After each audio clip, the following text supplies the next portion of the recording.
religion to wrestling, gumbo to grits, politics to poetry, and all things Southern in between, this is Take on the South. Hosted and produced by the Institute for Southern Studies at the University of South Carolina, Take on the South explores the highs and lows of the American South, examines the truths and fictions of the country's most distinctive region, and picks the brains of some of its most accomplished students. Join us as we take on the South.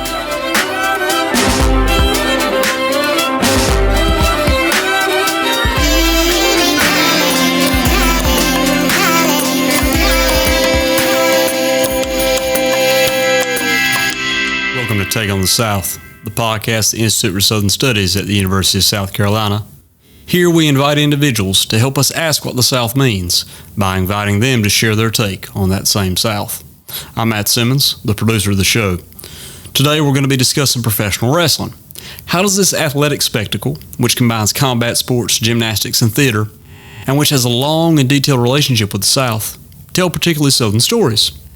Joining me today to explore the role of what so many Southerners have finally known as wrestling in the shaping of contemporary Southern identity are Dr. Robert Green II and Dr. Andre Key, both at Wrasslin University in Orangeburg, South Carolina.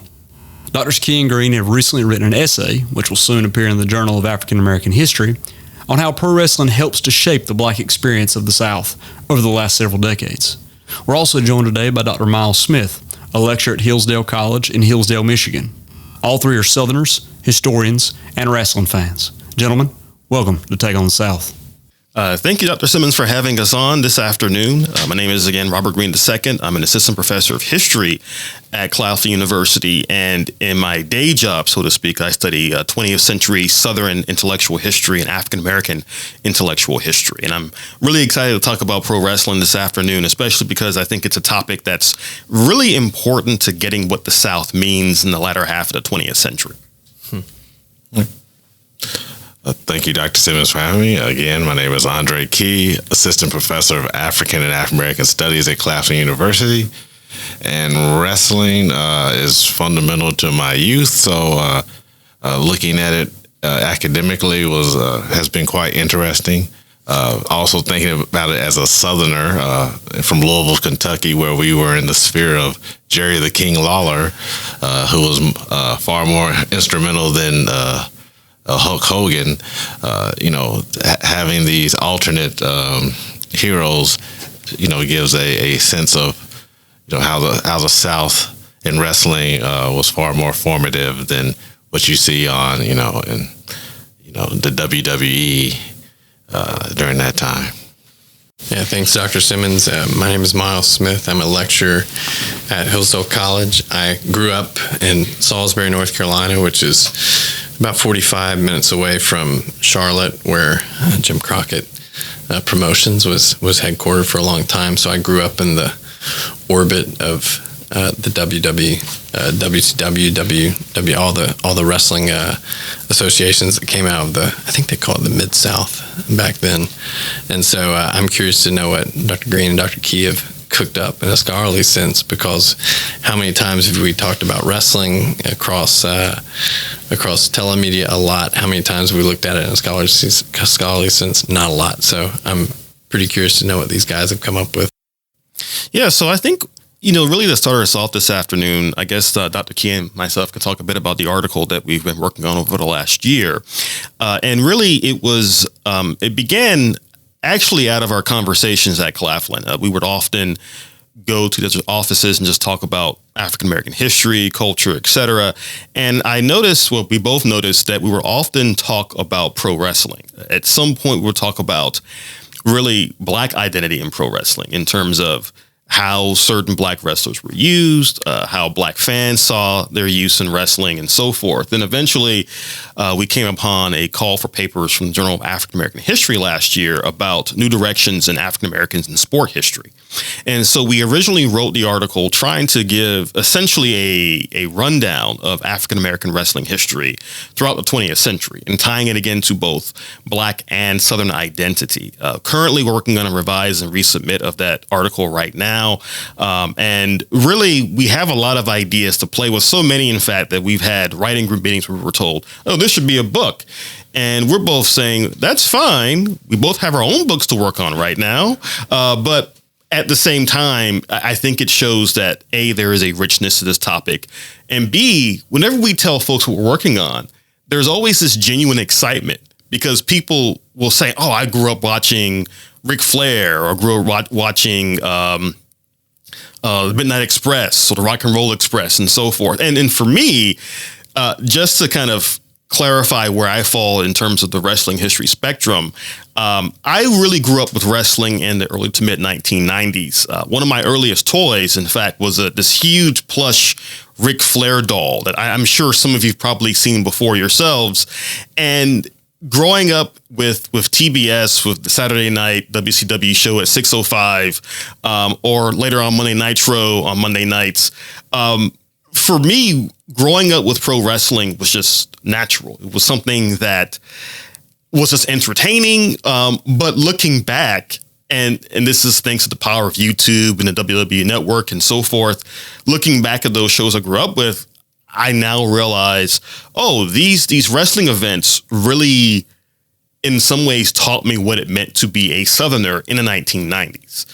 It certainly taught me what it meant to live in this environment in the Deep South at that time, because I came to pro wrestling just after the era of Jim Crockett Productions, just when WCW, World Championship Wrestling, for those who don't know, was really becoming one of the big wrestling companies based primarily out of Atlanta, thanks to its relationship to Ted Turner, to TBS, TNT, and so forth. And so in a lot of ways, our conversation this afternoon, this is why I love talking about wrestling, because really pro wrestling isn't just about what happens in the ring. It's also about the fans who enjoy it, the fans who watch it, and the performers themselves who are actually making magic in the squared circle. Yeah. And I think when we first started thinking about the article, it was right after Kofi Kingston had won the WWE title, and we had a conversation about it. It was like, and we both were aware that the WWE was like conscious of its own history of black wrestlers, which is kind of unique in the sense of sports. Is like, you can't really orchestrate. Okay, no team from the Big West has won the national title. Let's fix it so Gonzaga wins. I mean that would be heresy. But in professional wrestling, it's like, okay, let's give this person a push, and it's totally welcomed by the fans. So we were thinking about, just as much as the wrestlers, like Robert said, the fans, and how, as much as anybody, fans were excited for Kofi Kingston winning. And that really let us start thinking about this trajectory of, African-American wrestlers over the past 40 years, particularly starting in the 60s, and how closely professional wrestling mirrored other professional sports and African-American participation in professional sports. So we were looking at, the soul brother phenomenon of the 1960s and how closely that, followed the Black Power movement, and how in the 1970s and 80s, as, Black Power kind of receded, you had new characters such as, the Junkyard Dog, Coco Beware, even before they make the jump to the WWE or WWF at the time, that they're already cultivating these images that could be palpable to audiences across racial lines, cultural lines, class lines. And, we kind of took off with that and ended right around 2000 because we felt like that was a unique period in pro wrestling history before the really mass consumption of pro wrestling in the 2000s. Yeah, I got particularly interested, I think, tweeting back and forth with Robert. And I started, he was kind of mentioning some of these ideas in, brief, the 140 characters. I think this was even earlier than we got 280. But I started thinking about the change in black wrestlers between someone, you mentioned Junkyard Dog, and then to someone like Bad News Brown, and then to someone like Bobby Lashley and, Booker T and Stevie Ray, to now Kofi Kingston. I remember how excited I was about Kofi Kingston, but Andre's point's really well taken. This, is this contrived? Is the company excited for Kofi Kingston, or do they want us to be excited so they can kind of move on from a black moment. They think they want to get out of the way. And that was something I thought about the minute he won, because it was electric. I mean, I remember, I paid for it. It's not the most efficient use of my money, but I was living in Virginia. I didn't have anything else going on. I was like, of course I'm going to watch this. It's a huge deal. But I didn't think about it in the moment until I started actually kind of following Robert's tweets about it. And so, in a scholarly sense, I don't know where you guys have gone with it. If you found anything you felt like was earth-shattering, I'm sure there's got to be something in there that is really new to looking at the South, to the black experience in the South, and to the sport experience for African Americans in the South. Well, I would actually start off by really situating us in the 80s and 90s in particular, because we could talk all day about, for example, in our research, one of the things I really enjoyed was coming across Ebony magazine articles in the 60s about blacks in pro wrestling, where they were talking excitedly about how, they're finally letting black wrestlers wrestle white wrestlers, which I hadn't thought about, but it makes a lot of sense that they would be a little skittish about putting white and black wrestlers in the ring together. But then it made perfect sense. They're saying in the 60s, in the civil rights movement, you're starting to see more of these interactions across the color line. I mean, for example, you want to go way back, you look at the 50s and 60s, and again, going back to Andre's point being from Kentucky, to take it to Tennessee and to Memphis in particular, you have the story of Sputnik Monroe, who was a white pro wrestler who gained a lot of African-American fans in Memphis and eventually was able to essentially break the color line in Memphis wrestling because he was so beloved by many black fans. And actually what's funny here, and this goes back to the thing about fans and identity for a second, Sputnik Monroe, outside of the ring, he would actually go to the black section of Memphis and hang out at the nightclubs and bars there. And so during actual matches, most of the white fans saw him as a heel or as a villain, but to the black fans, he was a face or the hero.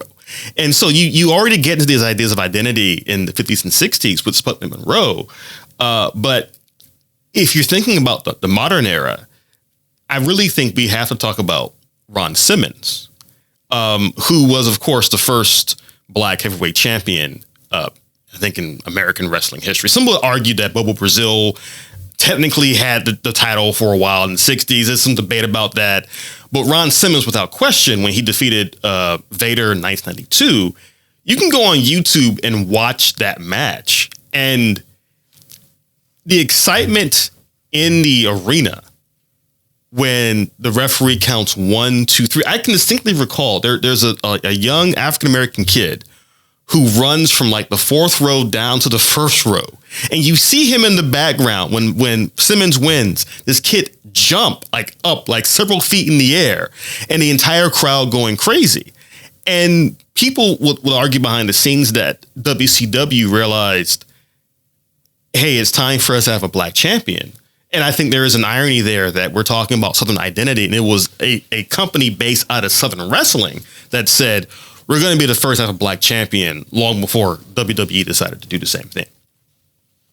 Yeah, and I think what that moment gives us is this debate over, which champions count, because, as Rob noted, there's these disputed championship reigns.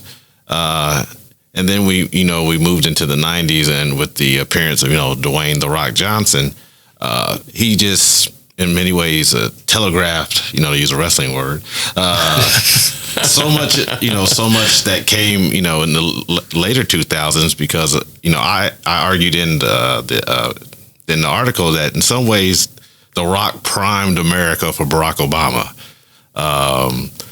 He appeared at both the Republican and Democratic national conventions in 2000. He appeared nonpartisan. He was the first that was like, "There's no blue America, no red America," in his addresses to those conventions. And he really him breaking away from a group from like the Nation of Domination, which was clearly modeled after the Nation of Islam. Although earlier they had white members, but creative does what it wants. So we felt like these various champions and title reigns, had an impact on American society and Southern society in particular, because going back to people like Junkyard Dog or Coco Beware, they were fan favorites, but they never were the top guy in the business. So seeing Ron Simmons briefly as the top guy, or Dwayne Johnson as the top guy, said something about what these particular, wrestling organizations wanted to, the type of product they wanted to put out in the late 90s and early 2000s that kind of was, ahead of, other areas of sports history. I mean, it's right at the beginning of the run of Tiger and Serena and the Williams sisters. So one of the things we wanted to do was put that wrestling history in conversation with other aspects of African American sports history. Right. I mean, I hadn't thought about Dwayne Johnson, but your point about priming the country for Obama is really well taken. Yeah, I think of Obama winning what I call the wrestling states. He won North Carolina. He won Indiana, the first time. Indiana is a wrestling state. I live about 25 minutes from Indiana. And there's something about Dwayne Johnson that does seem to have this kind of universal American appeal. And yet, I'm curious, is Dwayne Johnson a black man, or is he a Samoan? Does it matter? I don't know, but he appealed universally in a way that I don't know if any other star has. He's making what, $20 million a movie right now? What was it that allowed him to do that? Was it his racial identity, being a person of multiracial descent? Was it him being a black man? Was it him being a wrestler? Or was it all of it together? Yeah, I think all of it played in. I mean, it was such a unique period in American history. That 96 to 2000 run, and then I think what was interesting about that period is his main adversary is Stone Cold Steve Austin, right? Whose persona is being the Southern redneck, the Texas rattlesnake, but their program had no racial stereotypes. Like Stone Cold wasn't making jokes about The Rock's background. And vice versa. It really was they made the identity stand on its own without playing to the racist tropes that often would come out in professional wrestling. And I think that's kind of what led to some of the success, that both of them kind of understood the moment, and it was like we can really bankroll with this. Mm-hmm. Yeah, and I would add to that too, that you think about someone like a Stone Cold Steve Austin and how many black fans he had in the 90s and early 2000s, and still to this day how many fans he has across racial and ethnic lines. And I think it's because the irony there is that Stone Cold represented both this Southern tradition of not just being a redneck, being a fighter, being someone who's willing to fight at the drop of a hat. But also, I think he had a universal appeal because he also fought his boss. He was the fantasy of, I can actually do something to my boss about not getting paid the way I want to be paid, or not getting things that I want. And Stone Cold's standing up to his boss, Mr. McMahon, and doing these things. Now, going back to The Rock for a second, because I have to insert the obligatory, it doesn't matter what his identity is, but and actually in some ways, it does, depending on who's watching, right? Because you asked a question about him being black or Samoan, and I think when writing the article, we were looking at that because there are some arguments about when WWE had their first black world champion. And some people were saying, well, doesn't Dwayne "The Rock" Johnson count? And they were like, well, in a sense he does, although his father, if memory serves, is from Canada. Yeah. And so it was like, well, he might be like a black champion, but is he a black American champion? Then you get into those sticky subjects of identity in terms of nationality and race as well. And maybe experiential identity too. Exactly. And when people see The Rock, they think of him as a black person, as a Samoan, or I would actually argue they can think of him simply as The Rock, that he has his own identity unto himself. And this is actually what I think made someone like Ron Simmons so intriguing, is that Simmons was unquestionably African-American, of course, but also to those fans in the early 1990s, they knew him not just as a wrestler, but as a football player at Florida State.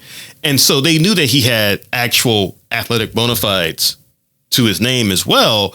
And if you go back and you look at that program, because Andre mentioned a moment ago how Stone Cold and The Rock did not play in the racial stereotypes. If you look back at that Ron Simmons program in 92, when he faces off against Vader, they do at times touch on his race in terms of the opponents he's going up against, mentioning his race a few times, things like that.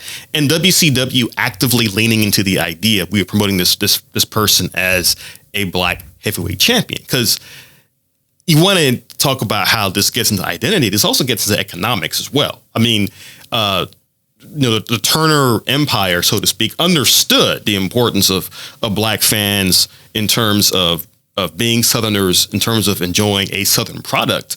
And so for folks in WCW, A, it made perfect sense to make someone like Ron Simmons champion, but B, remember at that same time, they had already had issues with people like Hank Aaron talking about the racial climate at TBS and elsewhere within the Turner Empire and saying this needs to be fixed, needs to be changed. And then responding to that partly by saying it's time for us to make a black man heavyweight champion of our company, which again, if you're the heavyweight champion, that means they're saying this person is popular. This is the person we want to not only push, but we want to make the face of our company, at least for this particular time. And another aspect of the essay that I don't know how far we'll go with it was African American women wrestlers, and actually there's a great documentary that's out on Amazon Prime right now on African American women wrestlers in the 1950s and 60s, and they kind of disappear. And it's not necessarily purposeful, but it seemed that there was a falling away of black female wrestlers with the rise of the Fabulous Moolah, and she kind of changes the direction of women's wrestling from the 60s up until the 2000s. And if you think about any classic match you see in women's wrestling, it's a lot of hair pulling and slapping, not a lot of wrestling until you get to the so-called women's revolution, where you really see it reintroduced in WWE. But there are individual black women's wrestlers who go to the wrestling schools, learn how to wrestle, and are very competitive, but they don't necessarily get opportunities to be the champions. And along with Kofi Kingston, another thing we had discussed is Sasha Banks, no title run, and then before her, you had black wrestlers, but they kind of didn't necessarily get the push. So we also want to look at how African American women were being treated within the industry. One of the things I was curious about, I was thinking through the chronology that you guys are using in the 80s and 90s. Was a diverse champion more important, you think, or a black champion more important? Because I thought about there were diverse kind of characters, Ricky Steamboat, someone like that. But if Ricky Steamboat would have made a title run in the mid-'80s, would it have meant the same thing as a black man making a title run in the 80s? That's a really intriguing question. And how I would answer that is I think it depends on the company. I think talking about Southern wrestling in particular, having a black champion was really important, because you had those wrestlers, again, like the folks like Junkyard Dog and Coco Beware and others that we've talked about this afternoon. They were folks who maybe they weren't champions per se, but they were the kinds of wrestlers who perhaps did not need a title belt to be relevant. And so they could gain a ton of fans, black and white. And again, I think we need to look at this in terms of not just pro wrestling, but as Andre and I are working on this paper, looking at the broader lens of sport history and cultural history in the South, right?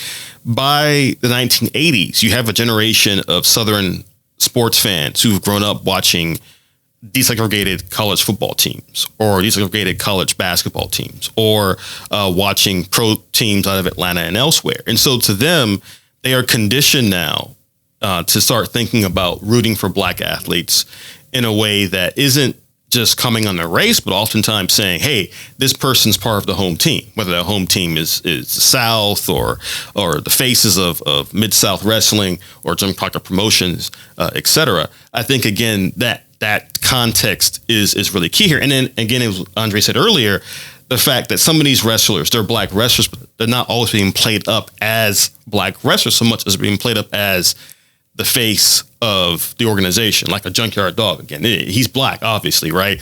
And some of his storylines may play into that, but overall, it was just, this is a good old Southern boy that we all love rooting for, we all care about, and we want to see him defeat the various heels that he comes across in Mid-South Wrestling or elsewhere.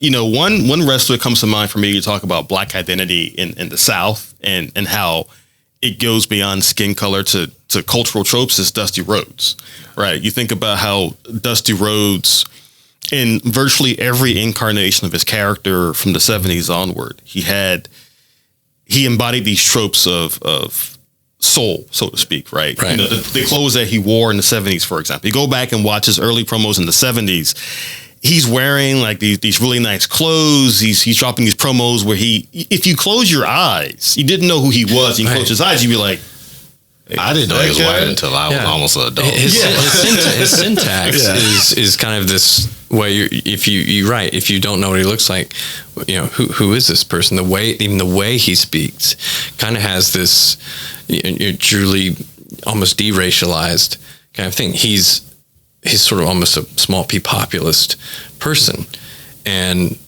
in a way that could have been a black man talking or a white man talking. And so for the way I kind of first encountered him was to think of this as a guy who represents whoever's at the bottom of whatever echelon, and he's a champion for them. Of course, it's contrived in some ways, but that was entirely, that was who he was. And I don't even think I thought of him as a white man, the same way I did think of Steve Austin as a white man, because Steve Austin is Texas. And there's kind of just this imprint that, okay, a guy named Stone Cold Steve Austin, who's from Texas, who talks like that, is automatically white in my mind, in a way a guy named Dusty Rhodes wasn't. Mm-hmm.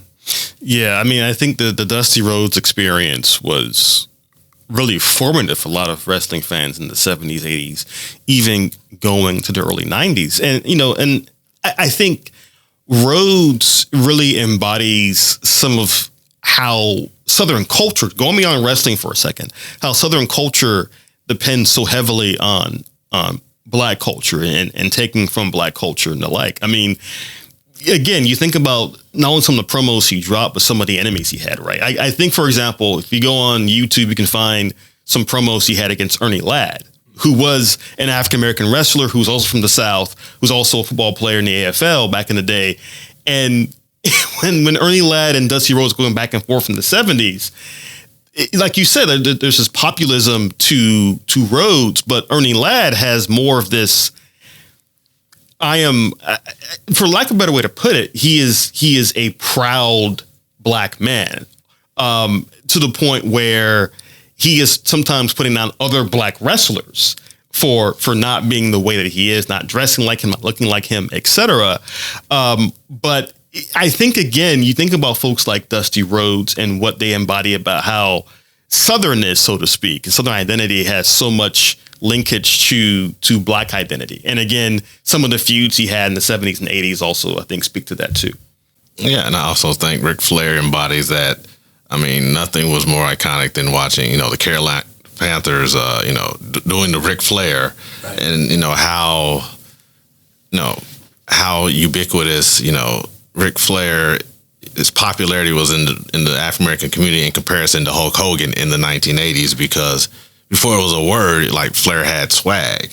So, people would cheer for him, because, the Rolex and the style and profile, all that, you can hear early hip hop songs. They're already name dropping Ric Flair.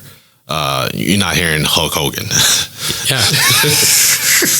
I'm curious what the chronology you guys are talking about, what changes? I think about my college experience. By the time I went to college from 2002 to 2006. And so by that era, there was sort of, I feel like it was a lull. I wasn't watching wrestling as much as I had, but I feel like it was a lull in just the sort of presentation of black wrestlers.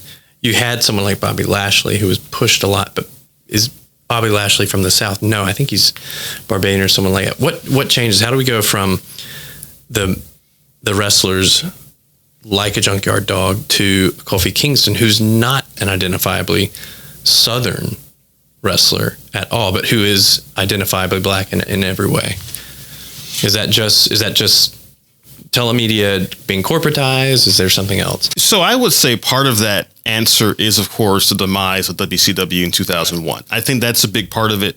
But I think the larger rationale is that the broader corporatization of wrestling, where if you look at wrestling in the late 1990s, and I have to admit this, as someone who grew up on that wrestling, who was a big fan of it, I can recall being in middle school in the late 1990s when folks were quite literally doing Stone Cold Stunners on each other in the boys' bathroom. And putting each other in torture racks, not just be like, guys, what are you doing? But there was a point where by the early 2000s, wrestling became so corporatized, because not just WCW collapsing, but also WWE becoming corporate and actually going on a stock exchange and being a proper corporate entity, so to speak. So they had to, at times, dial back some of the product, make it, I think, actually more appealing to a mainstream audience, which ironically, I think backfired in a way, because it took away some of that rawness and some of the actual character building of some of the various folks who were in the business, of letting them kind of explore what folks wanted to see. Now, I'm going to let Andre talk about this, because I think the character, the person of Booker T is really important in this, because he went from WCW to WWE in the early 2000s, and talk about black champions or black would-be champions. I think Booker T's story is really instrumental in talking about this in terms of modern context. Yeah, but before Booker T, there's people who, particularly in the southern, southern territories, like a Brickhouse Brown, and who is huge around here. Yeah. Oh yeah. And even, we know him as Virgil now, but in the Southern Territories, he took on a persona that was based on Apollo Creed's character from Rocky IV, Soul Train Jones. And even Apollo Creed gets, appropriated by professional wrestling. People use the last name Creed or Apollo. And in many ways, before we get to that, Booker T is like the bad man persona. Bad News Brown. And in many ways, Booker T is, a descendant of that line of black wrestlers. And, originally when, him and Stevie Ray as Harlem Heat, they're dressed in prison uniforms. And, they undergo this. And they're not from Harlem. Yeah, right. Right. So even their presentation is all about this bad man persona. And, Booker T, kind of becomes one of the top men in the final days of WCW. And in the paper we talk about how drastically different Booker T's introduction to WWE versus how The Rock was treated. That iconic scene, or he's like The Rock asking him like, "Who are you?" And it wasn't just in terms of him the person. It's almost like the whole company. Booker T was representing WCW, and it's like, who are you? And the path he had to take is the WrestleMania debacle, if you want to call it that, which ironically the Biography network or station has been running WWE biographies, and incidentally enough, his WrestleMania loss to Triple H isn't a part of the program. What? That's telling. Yeah, to me. Yeah. And the WWE has a very heavy hand on that show and what gets produced, and it's very it's noticeable to a lot of people that was left on the cutting room floor, because it's in Booker T's early WWE career, that like he did everything right, that was supposed to be his moment, and for him to lose like that to Triple H, kind of showed that there was still some room to go, because if you go back to The Rock never plays the black wrestler, whereas Booker T, even his name, you can't get away from his racial identity, and it's come somewhat significant that now he's one of the main commentators on just wrestling period, about how you should go through the business, how you should be successful within the WWE. Is that a way of keeping black fans, robbing them of something that?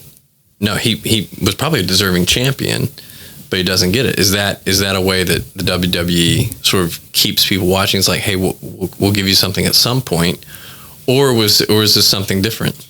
See, I would argue with the Booker T situation in 2003. What made that especially frustrating for black fans was the way it was framed. Was it looked like he was going to win leading up to the match. I mean, I remember the promos in the weeks leading up to that match where it was things like Ric Flair, Triple H telling Booker T to get their bags.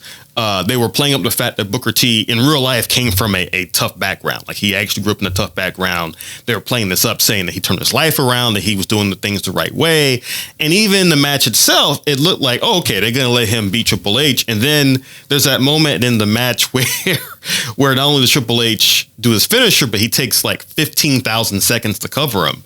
And people were thinking, okay, that's their out to let Booker T kick out. He doesn't. And folks were like, wait, he did all that and he lost. And even to this day, speaking of fandoms for a second, you have a lot of podcasts with WWE personalities where they talk about these matches in the past. And they all swear up and down that was the whole plan, that Triple H was going to prove just how villainous of a heel he was by winning a match that people assumed he was going to lose. Now, I would say again, though, that Booker T is someone that a lot of black wrestling fans and a lot of black wrestlers themselves still look at with deep respect and reverence because of how long he was in the business. Because keep in mind, a lot of WCW wrestlers didn't make that transition to WWE very well. He was one of the few who not only made it, but stuck in the company for a long time, to the point where I bet a lot of younger fans think of him more as a WWE person than WCW. I think if you compare the Booker T that program to like Eddie Guerrero, who also they played very heavily on his background, but he ends up winning in the end. I think that kind of shows you how bad they handled the Booker T. When you see that, yes, they many times have played on someone's background of being, hard times, and that's their crown. That WrestleMania moment is their crowning moment, and for him not to get it, and then it kind of just died. The storyline kind of died. And there was no, because he never did actually hold the WWE championship. He only had the World Heavyweight Championship, which was the old WCW. And they had a tag team championship too, didn't he and Stevie Ray have a? Oh yeah, they were tag team champions, I think, several times WCW. But he never held the belt in the WWE. So. What when I think of someone like Booker T, I'm thinking you mentioned masculinity, Andre, and I think this question, like, he's a big man. Kofi's not.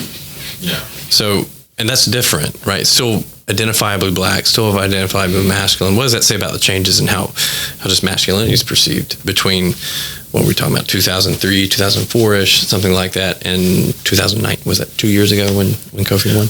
Well, we all know Vince McMahon likes, the big champion. Right. So, Kofi Kingston, Daniel Bryan, all these individuals have had to overcome that hurdle with Vince McMahon, and creative, I guess, overall, with not being, being slight of character. I mean, slight of build, and getting the top spot. So, because you think about it, he's a part of a very popular tag team, and for him to be the one chosen versus, say Big E, who's actually bigger. He's a big dude. Oh Lord, what's this? The third member. Yeah, it's in my mind. He would be upset if he's listening right now. I hope he's not listening. But he's more charismatic on the mic. So it's like Kofi's actually the least charismatic and the smallest, but one he's been in the company longer, but he's probably the most athletic. Right. So I guess that makes up for it. Is that something that the WWE is almost getting away from the Southerners? I think of, Southern sports, we like big guys who do big things. It's kind of the legendarium of the South is about big men doing big things. Is this a change in the South too? Well, I would say I think the thing about WWE is that as a company based out of New York, they've often had the idea of the big, strapping champion. They think about Bruno Sammartino or Pedro Morales or, of course, Hulk Hogan. Whereas I think with the South, the champions of the South, they were often, bigger guys, but they were also guys who just looked like they were tough guys. They were guys who you saw in the bar and you're like, I don't want to mess with that dude. I want to leave him alone. And you look at whether it's even if you think of someone like Ric Flair, for example, right? Going back to him for a second. he was a big guy, but he was also a guy, even though he had all the fancy cars and stuff, you could look at him and think, oh, I could buy him at the end of the day. If he had the scrap, he could, hold his own. Right. Or you think about other champions in the smaller companies like Mid-South or in Memphis, like Jerry King Lawler, right? He looked like just like a brawler, for instance, or even Junkyard Dog. These are guys who, they were big guys, but it wasn't so much they looked like superheroes the way the guys in the old WWF did. It was, they looked like the guys you saw at the bar who you kind of left alone. You might have some drinks with them, but if you provoked them, you knew your night was going to turn out very badly. And I think that's kind of the thing about Southern wrestling in general is it was always meant to be more realistic. It was meant to be more raw, so to speak, that it felt more like, even if you knew what you saw was scripted, there was always that sense in like your mind of, I don't know, this somehow feels a bit more real. Andre and Robert, I want to ask a question about corporatization, the South, and Black identity. In the 80s, I think of someone like Ted the $1 Million Man DiBiase, who was self-consciously a corporatistic kind of personage. There hasn't been a black corporatistic character yet, not in this sort of strict sense of I'm here to make money. Is that purposeful? Are we going to see that? Is that something that now is there space in black fandom for someone like that? The fact that obviously the company's in New York makes me think about, but especially with Southern black wrestling fans, are they ever going to see someone who's openly chasing money as a valid person to root for? Or is that always going to be sort of a dispositional heel in their mind? I think MVP was close to that. Yeah, a little bit. Yeah, but because you have Ted DiBiase, you have a JBL. And early Triple H was kind of like that. In some ways. The blue blood type character. That's a good question. I mean, I can't see creative coming up with it. It would have to be someone who like consciously sort of cooks that up. Yeah, himself. It says, and sells it to. I think the ironic thing about that question is in a way we have had black wrestlers in the past who would make reference to money as being important, but not the only thing. Again, I think back to Ernie Ladd for a second from the 60s and 70s and early 80s. He would sometimes have programs where it was just him trying to make money. For example, most blatant example of this was actually another black wrestler named Rufus R. Jones, who was very popular in the Carolinas in the 70s and 80s. He was sort of the more down-home, folksy kind of black wrestler.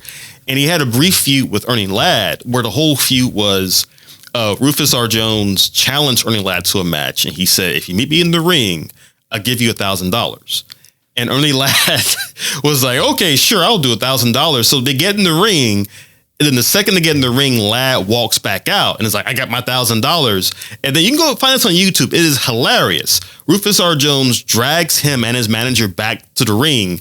And over the NWA Saturday Night Music, as it's going, as the credits are rolling, you're seeing Rufus R. Jones beat up both of these guys in the ring.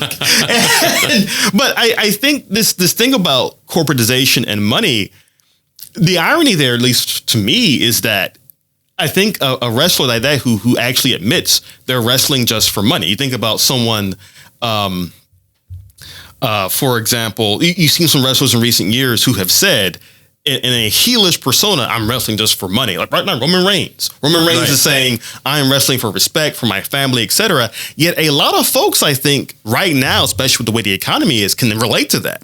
And I think Southerners can relate to that, saying, hey, I got to get food on the table. I got to pay my bills. They would understand that. I think that early Rock, when he was dressed up and had on the flat and everything, yeah.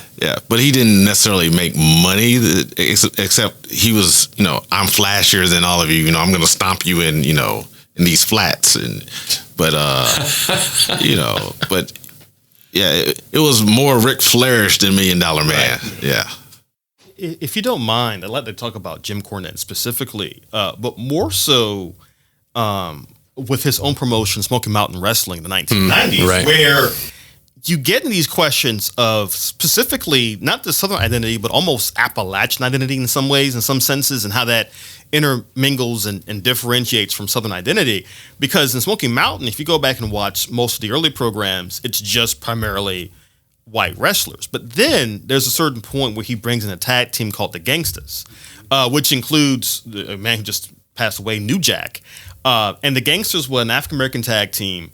And Cornette has talked about on his podcast in recent years how they had too much heat on them. You know, heat, for those who don't know, heat is a term where the heels make the fans angry at them.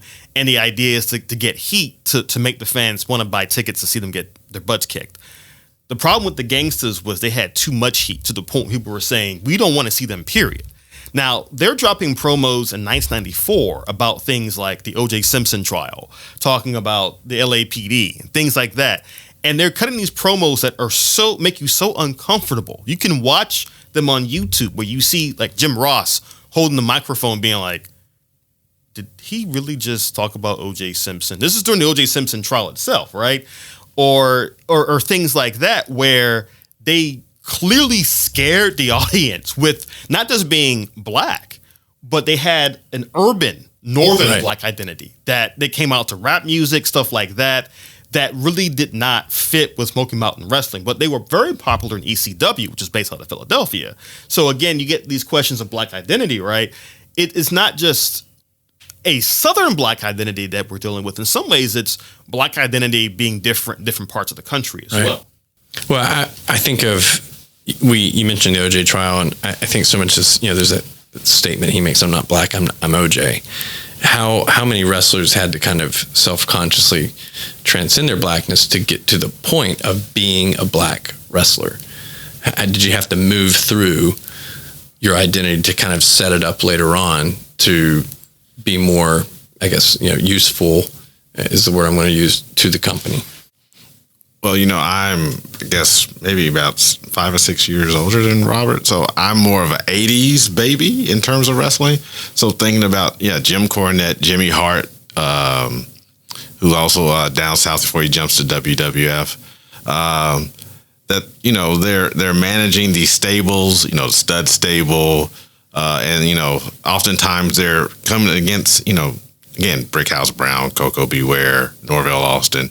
And, they're playing with masculinity down south in a particular way that I thought was, it played on some of the racial tropes, but it wasn't overly over the top. And I think the way someone like a Junkyard Dog gets around it is going just like over the top with, with the dog collar and the barking and, really appealing to the children in a way that, think about Kamala being a monster heel. Many of it's like either you become a monster heel, you become the bad man, or you become like the children's fan favorite, almost to the line of buffoon. Because those later iterations of the Junkyard Dog, was getting kind of scary. But those types of those are the types of roles that were left. But when you think about just Southern identity in wrestling, you can't go without mentioning the Fabulous Freebirds. Right. So if there was ever a defense for heritage, it would be the Freebirds. Because I grew up in the South. I saw the Freebirds, and those are the Freebirds. The theme music. It was just they were tough. So, seeing them in Texas, the Von Erichs, it just was a very, different time in the 80s. And I think one of the shifts is, not only are you watching the Freebirds wrestle, on TV, you're watching Archie Bunker, you're watching George Jefferson, you're watching Fred Sanford, who are all engaging in various forms of racial realism on TV through these Norman Lear TV shows that, Freebirds aren't going to be standing out as something other than, a group of Southern redneck wrestlers. So. Do you think how much of racial realism goes into black wrestlers? Not very much. I think it's so much of a gimmicky performance. Right. Would racial realism be too much? I think about what's gone, Charlottesville, kind of the re-racialization of politics in so many ways. Can a black wrestler be a black wrestler without what Robert said, kind of getting too much heat? Is wrestling far enough along in its kind of, I guess, racial understandings to have that space? I think actually an example of how that could work in a positive way is the New Day. Okay. Right. The New Day, I think the irony there is that the New Day, the three members, I think it's Austin Creed, Kofi Kingston, and Big E, right? Big E, his parents are from West Africa, I think from either Nigeria or Ghana. Kofi Kingston is like playing this, he for a long time was playing like a Jamaican character. And Austin Creed is supposed to be. He's from the Caribbean, right? Isn't Kofi? Yeah, and he kind of played that up a lot in his earlier wrestling days. And then Austin Creed represents more of the prototypical Black American experience, so to speak, but in a nerdy way almost. And I think they are an example of what Black wrestling can be in terms of really diving into modern day ideas of Blackness being diverse unto itself, right? Because you have them, you have someone like a Bobby Lashley who's more of, he's just a big, strong guy with, again, actual MMA credentials who we can buy as a champion. And military credentials too. I believe so, yeah. And so, you have these different ideas of what a Black wrestler can look like. You look at the women's side, for example, Ember Moon or Sasha Banks or so many others right now. And so in a way, I think what you're seeing in terms of Blackness and Southernness in wrestling is a mirror for how we're thinking about Black Southern identity now, how it's much more diverse and much more, I think it covers a larger playing field than it did, say, 20 or 30 years ago, where we were more accepting of different ideas of Blackness or identity than we were, say, in the 80s or 90s. And I think this is where the collapse of WCW becomes important, because if you think about, just Southern popular culture, you have the emergence of the Dirty South as a theme, right? Right. And there's no WCW at the time. So, I think you would have seen, more dynamic, more vibrant characters come out if the WCW was still in existence at that time versus, someone up in Connecticut or now New York trying to, cook up, characters and storylines. So I think that's been part of the problem. And I think we'll leave it right there. I want to give my thanks to Dr. Key, Dr. Green, Dr. Smith, and thank y'all for listening. Until next time, this is Matt Simmons with Take on the South, saying y'all take it easy.